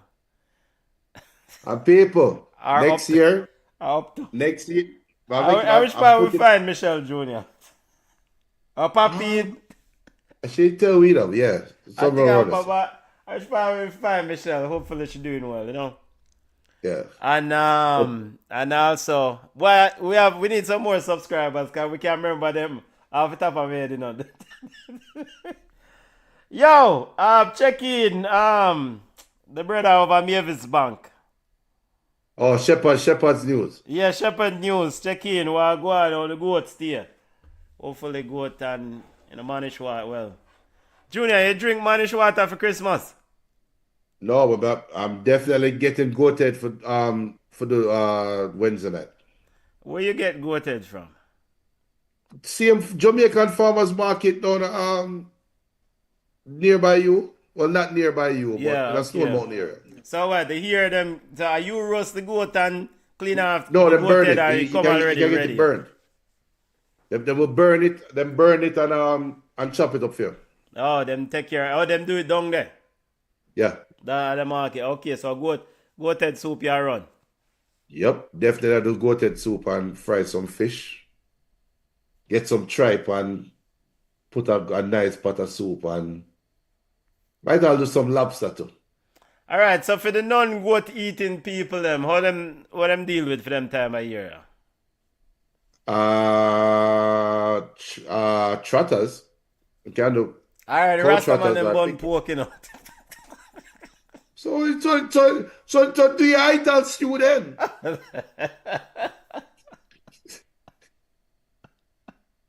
Hey, but you know one thing though. I don't know if everybody share this tradition, but for me, my mother always tell me that don't make dirty clothes follow you from New Year's Eve over New Year's. So make sure to wash the clothes New Year's Eve, you know. Don't No care, dirty clothes. don't care 2025 dirty to 2026. Watching the No dirty dirty clothes. clothes. From my No mother dirty tell me that I clothes. always from my mother tell me that I always wash clothes. I have to wash my clothes. We Yeah, we have to care. carry. When we there country, we have to carry some dirty clothes New Year. You know how hard to wash clothes by hand, brother? You think I Yes, I joke know how that? hard I know how hard it is to wash Junior, clothes by hand. you had washing machine at town, and you have, Better uh, don't say uh, that with nobody here. or you have a helper who came in and washed Don't your say that with clothes. nobody here. Someone we have to go a river, go wash. We look at two piece of dirty bongo, you know. So we couldn't make that. Hey, you ever used to be, you know, when I was something nasty. It is what it is. But when back then when we done play ball, you know, we have a pan. Come home from practice, I put the dirty clothes into the water and just get some blue soap, some cake soap. I Some wipe blue off bomber, the blue bomber. blue I bomber. wipe it. I left it in the water. It's a Monday. Yeah, I sat there at the I touch. make it soak. Make it soak. Blue bomber soak out the thing. I'm a father and mother. I say, yo, you ever go wash that, you know? Yeah. And if you know that's a Portmore, this is not America in the winter where it's cold. Yeah, yep. It's Water. hot. Yep, hot. And if you ever have clothes, sometimes I wonder. My mother used to wash my clothes them. And bless her heart. Yo, some of them clothes will be leaving in the water, it stink. And Of then course. by Monday, all it just make sure rain don't catch your clothes for the line, you know, man. Yes. You have to run out there and take all the clothes off of the line. But my clothes always smell good. I'm big up my mother, you know, because when I time bedtime, I leave some clothes in our pan one. And I swear, the pan full of water. I sat them reach, but I said, no water. I said, wait, where the water there? When you see you kick the pan, and you see the clothes go start to slide, go one way and The come one, back. yeah. It stink. And it start it kinda get like a mucousy thick. Yeah. Yeah man. So we have to get one hose, And yeah, go way out from the yard, and just turn on the hose from a distance and wash it out. don't make no dirty clothes carrying a 2026, washing the No dirty dirty clothes clothes. in 2025. We give thanks because along how far we are charged from, you know, and we know the runnings. Now we Yeah, have the luxury to dash things in our machine and move, you know, but I tell you one, we give I might thanks. pick them just wash clothes and clothes in a machine for all a day. So yo, we're not lucky. We not even know about where you have to put shoes behind fridge for dry. We don't know about that. Yeah, but I mean, it's just a different experience. I can't blame me pitting them because I can't well pitting them because we go through a rough experience. But Pitting them to live them life and appreciate the experience of us because we have set the thread for them, you know. Yeah. But the clothes washing thing the thing that are normal, Mr. Man. We used to get, by the way, we just have all a reasoning. BallChat lock off long time. We just have all a Jamaican reasoning as some. We used to. A New Year's reasoning. We used to. My grandmother used to go market, and when I think when I hear about Saturday when I used to go market, sometimes I used to go with her, and she buy fish, brother. And I was responsible for scale fish. And what I think is that when you have scale fish, brethren, you close everywhere you're there. All these scales are fly upon you and then you have to turn around and wash your clothes and then you have to wash your clothes by hand because the scale them everything there and it's Yeah. and when them people that buy fish, it's not no like 5 fish or 10 fish. 3-4 pounds. So it's a whole heap of fish you have your scale. You see what I'm saying? And if it's not cleaned a certain way, you have to go back out there and sort it out again. And I remember like the fish smell upon my clothes. Like, yo, brother, can't deal with this thing. Yeah, but I used to hate the Saturday thing when the market thing, and then you have to wash your clothes afterwards because me have to deal with the fish thing. But give thanks to the experience because it mold and make us who we are. Every journey is a part of the chat. And you highlighted heading into New Year. We can't forget this thing we're going to, the recovery we're going to Jamaica. Because right now it's still, some Jamaicans didn't have a Christmas and some people in the rest of the world didn't have a Christmas because of Melissa and the whole thing, house I get built up and fixed and things. So we have to give thanks for the chat and we do what we can for, stretch our hand back and help out where we can, So support Jamaica.gov.jm if you can. Those who are on the island, big up on yourself. By the way, the Grand Market go on? I saw a video of Grand Market at half a tree. I never see one for West. We know Grand Market go on a half a tree. Alexis, after the hurricane, I saw people travel miles to find a spring to wash their clothes. Thoughts to all those whose lives are still not back to normal. I'm in a couple WhatsApp groups, high school and prep school groups, and some people will live on the coast, and some people will know people live on the coast. Me and some family members live on the coast. And you saw me live in America. We live in Atlanta, and when a storm pass through and light go away, sometimes it's all just 3-4 hours I'm thinking about light going away. While our virgin would respond, I text and say, yo, when it's a joke at him, a joke, I was say, all right, I cut out now, I have a charge my phone before I go home. I said, what do you mean by that? Yeah. Yeah, because we still have light. Yep. Up on one place, I'm charging phone, I'm go home, and then it will page you tomorrow. And I say, yo, still don't have light. So damn, from Melissa you talk about? Yeah, I would say, yo. But the way I'm saying so nonchalant, right? It will not drive me crazy. It will not drive me crazy right now. And that is how disconnected I am as a Jamaican to what is going on. So it is easy for me to say thoughts and prayers, and it's an easy statement to make. But for me, there's a lot of thought behind it because there are things that I have experienced growing up that I don't experience anymore, that is being taken for granted. And hearing people going through it in Jamaica, it's painful. Yeah, man. Grand Market happened all over the island. There's a YouTube channel, Jamaica Walk By, some good content on Grand Market. Yeah. All right, big up to Jamaica and Walk By. Yeah, I think I saw that channel. There were a lot of discussions around whether Grand Market fair.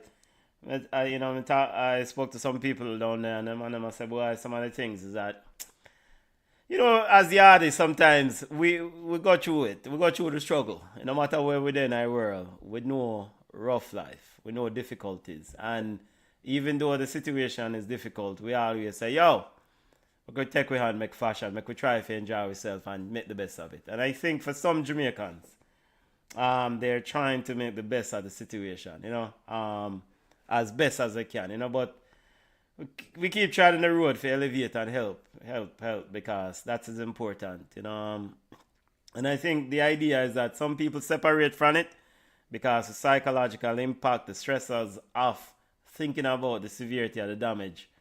And, because me have a virgin right now who they are Senti, and him link me and send me a message one night, and he's down there visiting his girlfriend's mom. And I say, yo, Virgin, some part of the road, him can't go around, can't drive around because the road still block up, no power, and and so forth. And the houses gone. Foundation still there, And those people who lived in those homes, they are seeking shelter or sheltering somewhere else. So it's,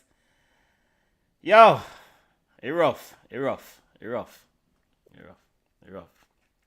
But we give thanks to the people them who always jump on BCN Sports and BallChat. Give thanks for the reasoning. Alex, big up yourself. We don't know, so you made it through Hurricane. Melissa, big up. Hopefully, we continue the recovery. Mavis Bank, man, Shepherd's News. We need to find him. Michelle, we need to find where she there. We're family out the road. Big up yourself. Take care of yourself. Junior, I hate that, Yeah, man, later. Go and chat safely out the road.